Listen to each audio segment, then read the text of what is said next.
अस्सलामुअलैकुम, कैसे हैं आप सब। उम्मीद है सब ठीक ठाक होंगे, खैर खैरियत से होंगे। अल्हम्दुलिल्लाह मैं भी बिल्कुल ठीक। Welcome to my channel. और जहाँ रहें खुश रहें, आबाद रहें।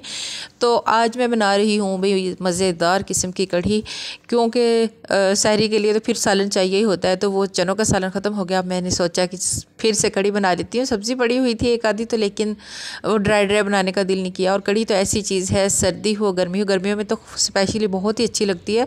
लेकिन एक ऐसी चीज़ है कि जैसे साग के साथ रोटी ज़्यादा खाई जाती है, ऐसे ही कढ़ी के साथ जो है ना हम लोग ज़्यादा से ज़्यादा खाना खा लेते हैं। हेलो भी, जैसे ही मैं वीडियो एडिट करने वॉइस ओवर करने बैठती हूँ तो कोई ना कोई रोला मसला शुरू होता ही है। कभी कूड़ा उठाने वाली गाड़ी आ जाती है, कभी जो है बच्चे, इनके फ्रेंड्स वगैरह जो हैं ये सारे आ जाते हैं। इनको मैं कहती हूँ बाहर जाएं, इधर बैठें उधर बैठें, खामोशी से खेलना। तो फिर इस तरह की सिचुएशन जो है ना वो बन जाती है।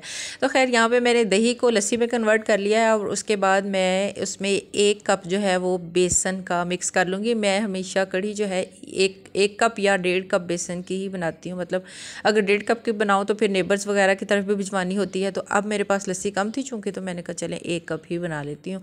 तो अब यहाँ पे दोबारा से बेसन को अच्छे से मिक्स कर लेना है लस्सी में। और अच्छा, एक तरीका ये होता है कि हम लोग तड़का लगा के कढ़ी बनाते हैं। दूसरा ये होता है अगर आपको जल्दी है और आप चाहते हैं कि जल्दी जल्दी आपकी कढ़ी भी साथ साथ बन जाए और टाइम की भी बचत हो जाए, तो मैं आज उसी मेथड से बना रही हूँ।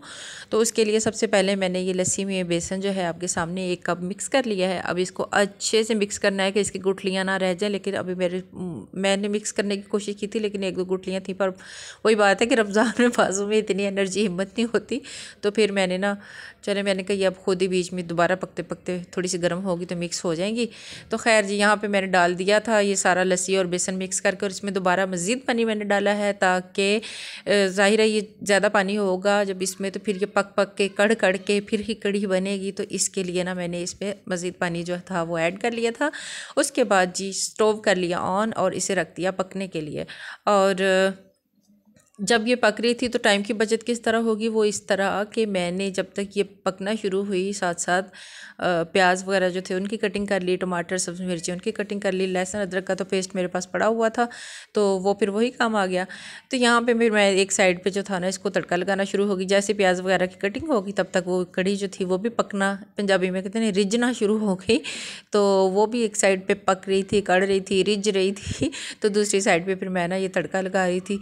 तो उसके लिए प्याज जो थे वो मैंने ज़्यादा लिए। मैंने तो फिर भी कम लिया। हमारी अम्मा तो इतना प्याज डालती थी कढ़ी में, उनको तो वो कहती थी प्याज़ों के साथ ही तो कढ़ी होती है। और वो इस तरह तड़के में भी डालती हैं और बाद में वैसे भी डालती थी इतना ज़्यादा प्याज ना। तो तब जब छोटे होते हैं तब इस तरह की चीज़ें अच्छी नहीं लगती कि हाय चावल में ज़ीरा आ गया है, कढ़ी में प्याज आ गया। लेकिन अब जो है ना अब अच्छी लगती हैं, सारी खाई जाती हैं। तो यहाँ पर मैंने टमाटर और सब्ज़ी मिर्चें भी डाल दी। जैसे ही लाइट गोल्डन हुए प्याज, और उसमें अदरक लहसुन का पेस्ट भी यहाँ पर मैंने डाल दिया। और आज इस जार में मेरा अदरक लहसुन का पेस्ट जो है ना ये भी एंड हो गया है। अब जो दूसरा जार है अब वो शुरू करेंगे इंशाल्लाह ताला। तो अब मतलब कि 15 रोज़े गुजर गए हैं, नेक्स्ट 15 भी जो है ना वो आराम से गुजर जाएंगे। और इसके साथ साथ मैंने यहाँ पे सुरख मिर्च डाली है, नमक डाला है, हल्दी पाउडर डाला है, और उसके साथ साथ ग्राइंड किया हुआ धनिया और ज़ीरा जो है वो डाले हैं। और इसके साथ साथ मैंने इसमें ऐड की है कसूरी मेथी। और इसकी भुनाई करेंगे थोड़ी देर, जब हमें अंदाज़ा हो जाएगा तकरीबन 3 से 4 मिनट में कि अभी ये मसाले जो हैं हमारे भुन गए हैं और घी जो है फिर पानी जो है इसमें से ड्राई हो गया है। तो अब हम ये जो भुना हुआ तड़का हमारा तैयार किया हुआ था ना, इसको उस जो कढ़ी के लिए हमने पानी लस्सी में बेसन मिक्स करके रखा था वो वाला जो है ना उसमें ये तड़का डाल देना है। अब देखिए कितना काम आसान हो गया। जब तक वो आधी तकरीबन वो पक भी गई है और तब तक हमारी जो है ना ये साथ साथ तड़का भी लग गया। उसके बाद जी मैं ज़रा कोई और काम करने में बिज़ी हो गई थी। मैंने कहा पकौड़ों वगैरह का सामान जो है वो भी मैं काट लूँ। तो वो मैंने जब तक कट किया तो तब तक कढ़ी जो थी ना हमारी दरमियानी आंच पे, मैं इसको मतलब बहुत स्लो फ्लेम पे नहीं किया था, दरमियानी आंच पे ये पकती रही। और अब जब ये पक के गाढ़ी होना शुरू हुई तो फिर मैंने ना बहुत कम स्लो फ्लेम कर दी थी। अब मतलब फ्लेम कम कर दी थी। और उसके बाद जो था ना इसको सब्ज़ धनिया जो था वो मैंने काटा और काट के वो भी बीच में मिक्स कर दिया। तो उसके बाद मैं इसको ज़ीरे का भी बघार देती होती हूँ, लेकिन उस वक्त पकोड़े जो थे वो मैंने ज़रा लेट बनाने थे, तो इसी तरह मैंने ढाँप के रख दिया सालन को। साथ साथ मैंने जो था ना ये आटा भी गूँध लिया और आज ना मुझे कस्टर्ड भी बनाना था, तो फिर ये सारा कुछ रख के पकौड़े भी मैंने कहा अभी नहीं बनाने, इफ्तारी का टाइम नज़दीक आएगा तब फ्राई करने हैं, तो तब तक ना मैं ये अपना कस्टर्ड भी बना लेती हूँ, मीठा बना लेती हूँ। उसके लिए मैंने दूध बॉयल होने के लिए रख दिया और उसमें हस्बे ज़ायका चीनी डाल ली। मीठे में वैसे ज़्यादा ही होती है, लेकिन कई लोग शुगर की वजह से और वैसे भी अभी वैसे थोड़ा सा लोग ना कम खाना मीठा शुरू हो गए हैं, लेकिन चले हमने पूरा पूरा डाल लिया अपने हिसाब से।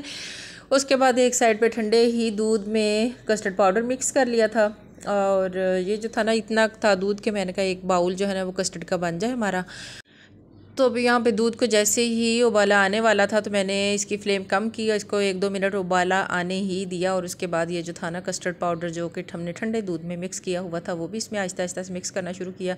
जब ये मिक्स करते हैं तो उसके बाद हमें ज़्यादा नहीं पकाना पड़ता, कस्टर्ड जो है वो जल्दी ही तकरीबन 5 से 7 मिनट में ना जो है वो तैयार हो जाता है। तो यहाँ पे मैंने भी इसको 5 से 7 मिनट के लिए तकरीबन पकाया था, और पकाने के बाद ये मेरा कस्टर्ड जो था ना ये हो गया था एकदम से रेडी। अब क्या था कि अब मुझे ना थोड़ा सा इसमें फ़्रूट, मेरे पास सिर्फ सेब पड़े हुए थे, एप्पल्स थे, तो वो मैंने कहा वो भी इसमें मिक्स करूँगी। और उसके बाद कच्चा नारियल था तो वो कट करके मुझे मिक्स करना था, तो उसके लिए मैंने पहले इसको ठंडा होने का वेट किया था। जब कस्टर्ड ठंडा हो गया अब मैंने इसको डाल दिया है बाउल में, और ये मोटी मोटी काटी हुई है, क्योंकि ये कच्चा नारियल जो था तो इसलिए मैंने इसको ना मोटा मोटा काटा, बहुत बारीक बारीक नहीं काटा। बहुत मज़े का लगता है फ्रेश फ्रेश जब आता है ना कोकोनट, तो साथ में किशमिश भी वो भी मिक्स कर दिया। और उसके बाद मैंने ना एप्पल्स जो थे बारीक कटे हुए वो भी इसमें मिक्स कर दिया, और इतना खूबसूरत लग रहा था, मुझे तो बहुत ही अच्छा लग रहा था। अगर मेरा रोज़ा ना होता तो मैं तो सबसे पहले खाती लेकिन खैर मैंने ना फिर इसको मतलब रूम टेम्परेचर वाला ठंडा तो हो गया था, लेकिन थोड़ा सा मैंने कहा इसको फ्रिज में रखते हैं ताकि ये मज़ीद ठंडा हो जाए और अफ्तारी के टाइम पे ठंडा ठंडा खाएं तो मज़ा आए। तो 15 मिनट के लिए मैंने तकरीबन इसको रखा था, बहुत ज़्यादा ठंडा नहीं किया था क्योंकि फिर मौसम चेंज हो रहा है तो बच्चों को कफ़िंग वगैरह का मसला ये वो शुरू हो जाता है। उसके बाद जी अब मैं बना रही थी पकौड़े, कुछ अफ्तारी के लिए अलग से खाने थे और कुछ मुझे कढ़ी में डालने थे। सो यहाँ पे पकौड़े जो हैं वो मैं बना रही हूँ, और पकौड़े बनाते बनाते ना उस वक्त एनर्जी मेरी काफ़ी ज़्यादा लो हो गई, तो फिर मैं हेल्प ले लेती होती हूँ अफ्तारी में। एक तो शुक्र है अभी ज़ल्फ़ा भी फ्री है, एग्ज़ाम्स वगैरह उनके हो गए हैं अब, और अब तो माशाल्लाह से उनका रिज़ल्ट भी आने वाला है, तो उसके बाद न्यू क्लासेस भी स्टार्ट हो जानी है, तो उसको बुला लेती होती हूँ, वो थोड़ी बहुत हेल्प कर देती है। इसके बाद फिर इनके बाबा हैं वो भी ये फ्राई करने वाला काम जो है वो भी खुश होकर कर देते हैं, तो मेरा काम जो है ना वो फिर अफ्तारी में इतना का आसान हो जाता है। तो पकोड़े जो थे वो इसके लिए बन गए थे कढ़ी के लिए, वो मैंने इसमें कढ़ी में डाल दिए, और बाकी जो थे ना वो मुझे अपने अफ्तारी के लिए बनाने थे। तो बस यहाँ पे सारी चीज़ें तैयार श्यार हो के अफ्तारी का टाइम बिल्कुल करीब था, 3 से 5 मिनट रह गए थे, हम लोग बैठ के दुआ मांग रहे थे और अफ्तारी भी हमारी रेडी हो गई थी। तो बस ये थी मेरी आज की वीडियो, अगर आपको अच्छी लगी हो तो please like share and subscribe. Okay जी, अल्लाह हाफिज़।